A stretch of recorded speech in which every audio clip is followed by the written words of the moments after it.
сөз бар го, жакшы мамлекеттин элдери саякатчы болот, жаман мамлекеттин элдери саясатчы болот дегенде. Бүгүнкү күндө бизде бүт саясатчы болуп кетти го же. Ар ким өзүнүн ишин кылбаган себебинен мамлекет өнүкпөй атат да же, болбосо мамлекетте бизде бүттүк ресурстар бар да же. Ар ким өзүнүн туура ишинин функциясын аткарса элечи. Болбосо Голландия гүл сатып атып байып кетти, биз алтын сатып атып карызга батып кеттик го же. Себеби эмне? Ар ким укмуш салыштырдыңыз чынында эле. ар ким өзүнүн ишин кылбагандан да, спортсмен дагы саясатчы, журналисти да саясатчы, бизнесмен да саясатчы, дыйканы да саясатчы, саясаттын сасына батып кеттик да же.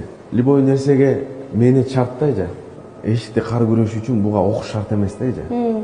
Посуда моюш иштеш үчүн буга шарт эмес да, болду. Тряпканы бердиң, болду, иштеп кетет да. Шлагбаумду ачып жүктү көтөрүш үчүн буга башты иштетиштин деле кереги жок да же. А окуш үчүн буга башты иштетиш керек да же. Азыр башыңды оорутпасаң, кийин белиңди оорутуп иштегенге туура келет да.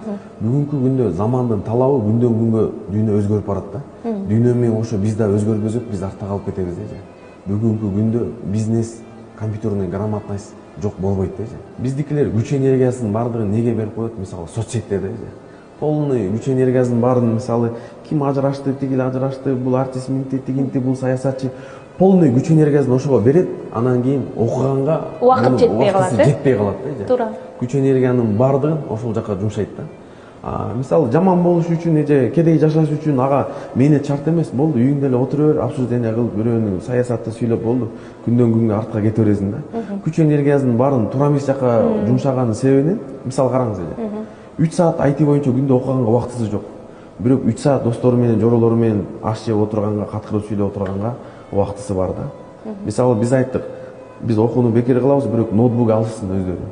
Ноутбук алганга, өзүнө инвестиция кылганга 30 000 сомго жолун таппайт да. Бирок мактанып подружкалары менен, достору менен көтөрүп жүргөнгө, iPhone көтөргөнгө, рассрочка жолун табып, аракетин табып, бирдеке кылып, первоначальныйын төлөп, эптеп, аны алганга мүмкүнчүлүк бар да.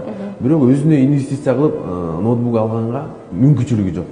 Анан бул балдардан кандай талап кыласыз? Анан баягы айтат го, кыргызда макал бар го, билими күчтүү миңди жыгат, билеги күчтүү бирди жыгат дейт. Азыр билеги күчтүү балдар күрүшүк балдар керек эмес азыр.